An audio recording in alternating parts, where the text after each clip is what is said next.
Welcome to A Well Cared For Human, the podcast that tries to convince you that you are 100% normal and an even better than okay example of the human species, despite the fact that sometimes we feel like the craziest, most incapable, or worthless creatures on the face of this planet. I'm Corey, an author, a creative, and the host of the show. Whatever you're bringing to the table today, I hope this episode proves to be a dose of inspiration for you on your quest to become a well-cared-for human. You can find the episode show notes, your free wellness blueprint, and more at awellcaredforhuman.com. And as always, thank you for listening.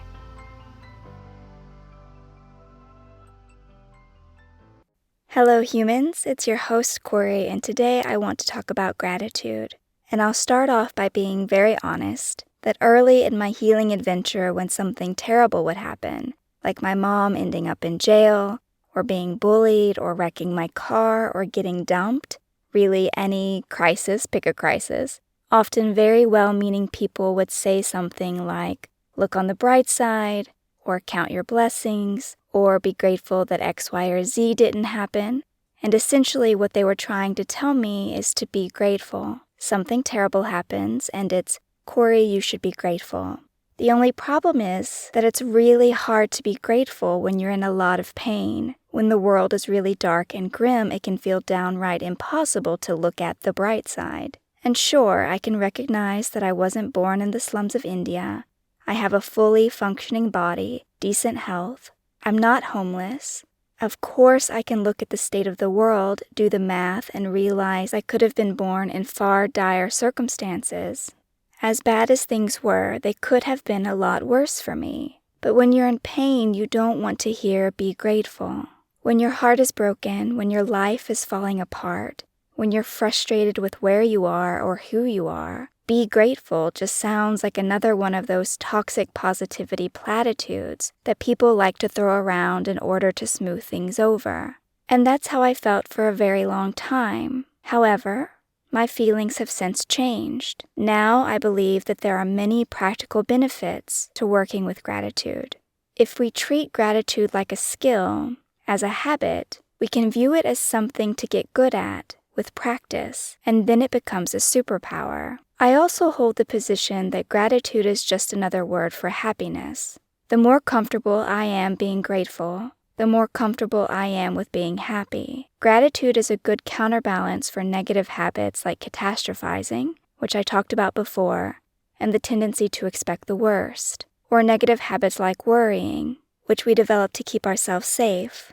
Gratitude can help us relax and be present. It makes us more resilient to change and difficulty. If something difficult happens and your habit is to react to the situation with gratitude, not only will it make the situation easier to bear, but it will empower you to have stronger mastery over your energy, giving you that ability to shift from a tight negative space in your mind to a more expansive positive one, for example. And the more you practice gratitude, the more confident you'll be in your ability to be okay no matter what happens to you, and your ability to pull through something stronger and better than you were before. There's also a connection between gratitude and being fully present in life.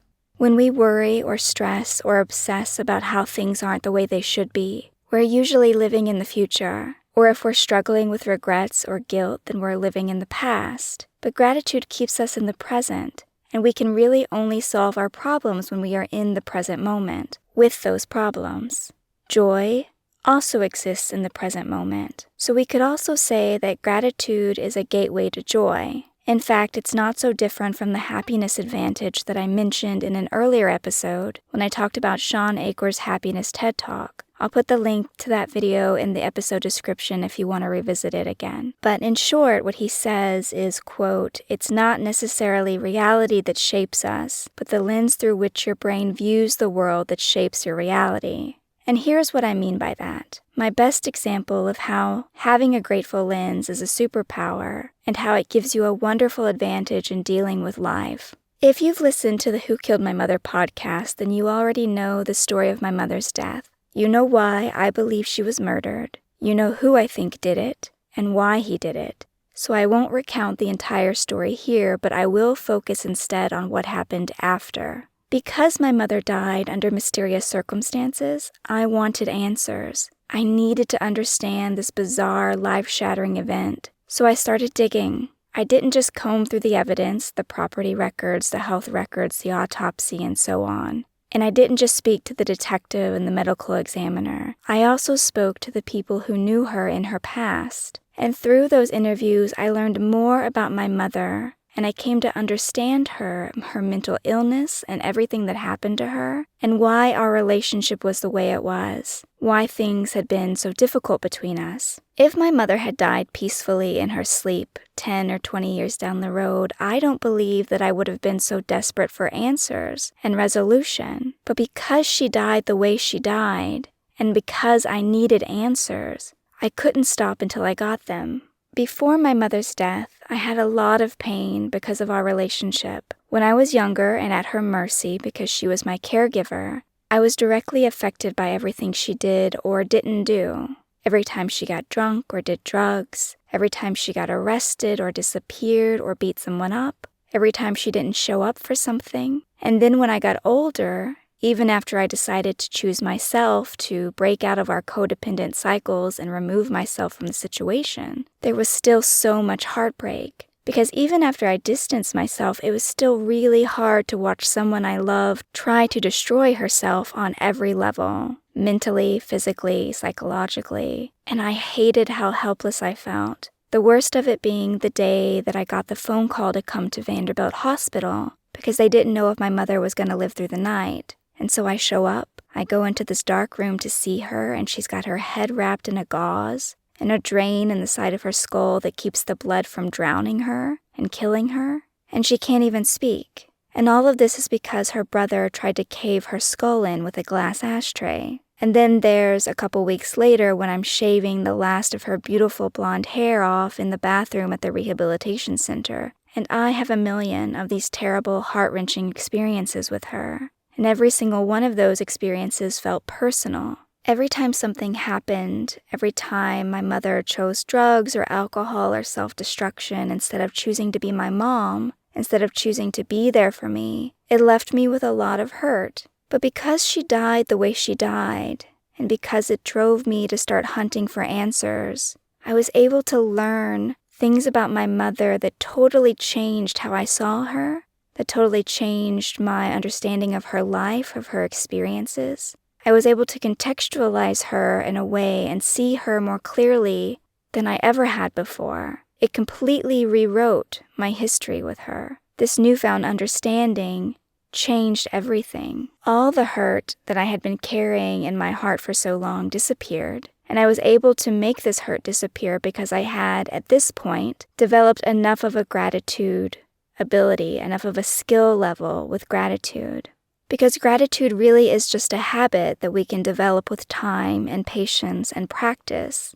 And because I had already made a few efforts to be grateful in my life, I was able to use my gratitude at a very crucial moment at this critical crossroads, and to be able to be grateful for something even as horrible as her murder. Because no one's going to say, I'm grateful my mother was murdered. But I can say that I'm glad she died the way she died, even though it was a pretty wretched way to go. It was a terrible end to a very sad and difficult life. But I was able to take something so dark, something that could have broken me as a person, because I could have used this outcome, her murder, as the means to punish myself for the rest of my life. I could have been telling myself, see, this is your fault. If you hadn't given up on her, she wouldn't have died like this. You should have done more for her. It just proves that you're a horrible, selfish person. But I didn't do that. Instead, as morbid as it sounds, I found a way to be grateful that I was given this chance to heal all of the bad blood between us. When I think of my mother today, all I feel for her is love. I miss her, and of course I wish her life had been easier, but I have forgiven her for everything. And all that's left in me is this deep, free-flowing, unobstructed love. But how did I get there?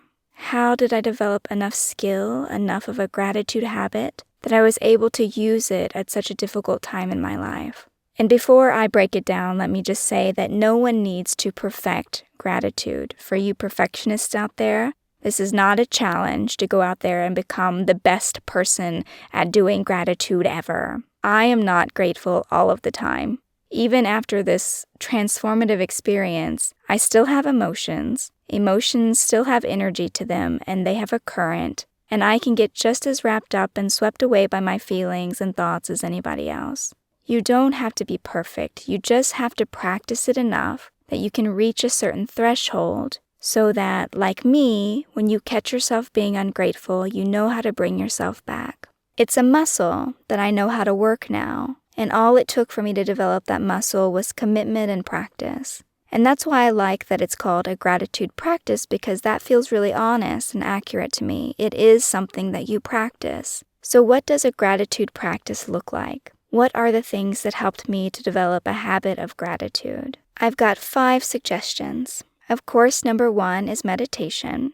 There's a gratitude meditation that I talk about in episode 2, so you can always revisit that. There's also journaling, which helped me to develop gratitude. For a while, I kept a gratitude journal, which was just a list of things that I enjoyed. I would jot something down when it made me happy or when I had a positive experience, things that I was just glad existed in the world, and I could reread that list whenever I was feeling down or stressed. Sean Achor, in his TED Talk, also mentions how journaling about a positive experience that you've had in the last 24 hours allows you to relive that experience. I did try it and found it helpful, but would argue that it doesn't have to be something that happened in the 24-hour window. You can relive any positive moment from your life that you want. Apart from meditation and journaling, my 3rd suggestion is to be present. Practice mindfulness, because that's also an opportunity to be grateful.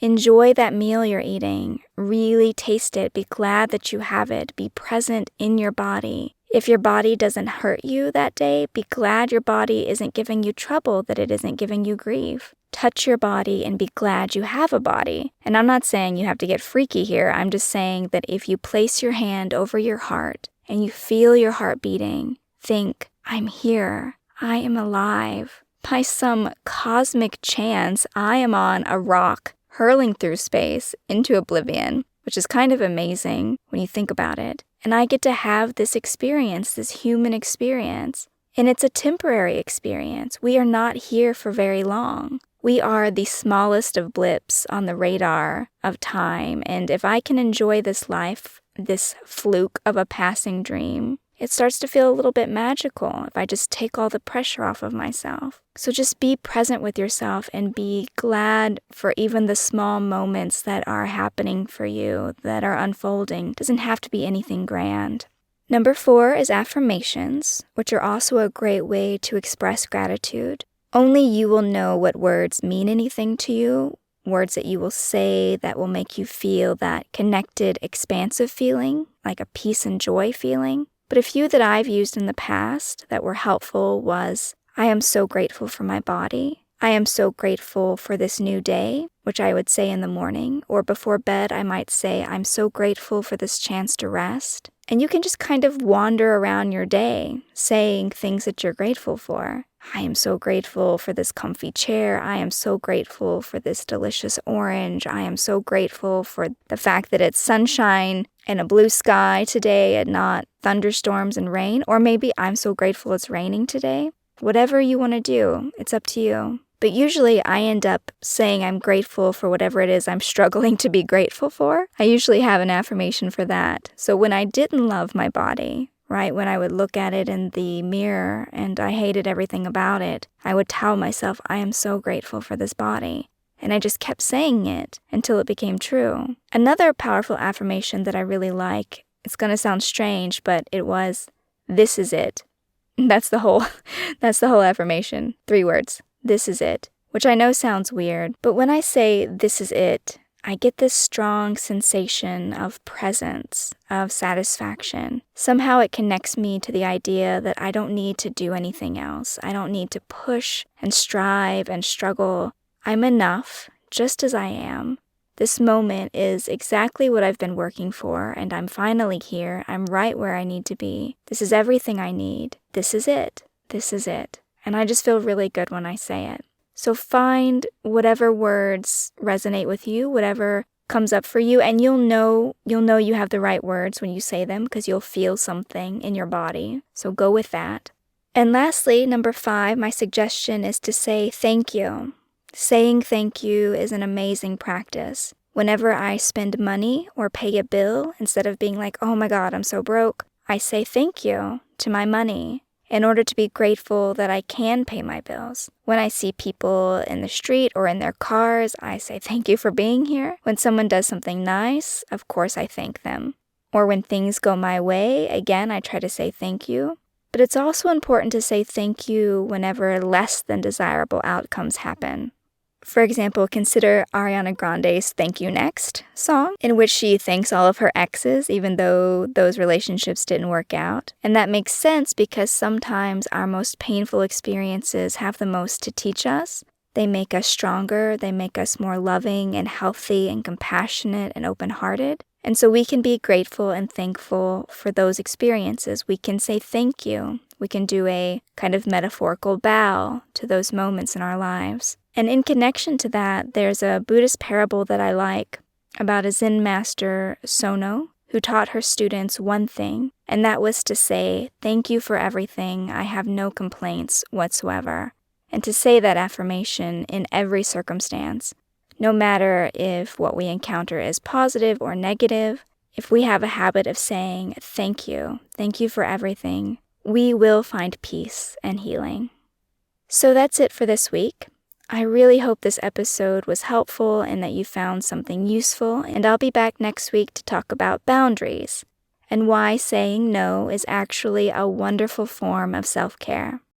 This episode of A Well Cared For Human was written and produced by me, Corey Marie. The music was by Late Night Feeler and Esther Abrami. If you like what I'm doing here, please consider visiting my Patreon. For as little as $1 a month, you get early ad-free access to the episodes, as well as a monthly patrons-only Q&A, bonus videos, and more. Not to mention that your Patreon support lets me know that you find value in the show and want it to continue. You can find me on Patreon by visiting www.patreon.com/Corey Marie. If you can't support the show financially, that is okay. You can still subscribe to the show, leave a review of the show, and recommend the show to your friends, not just the neurotic ones. All of this helps so much. And as always, thank you for listening.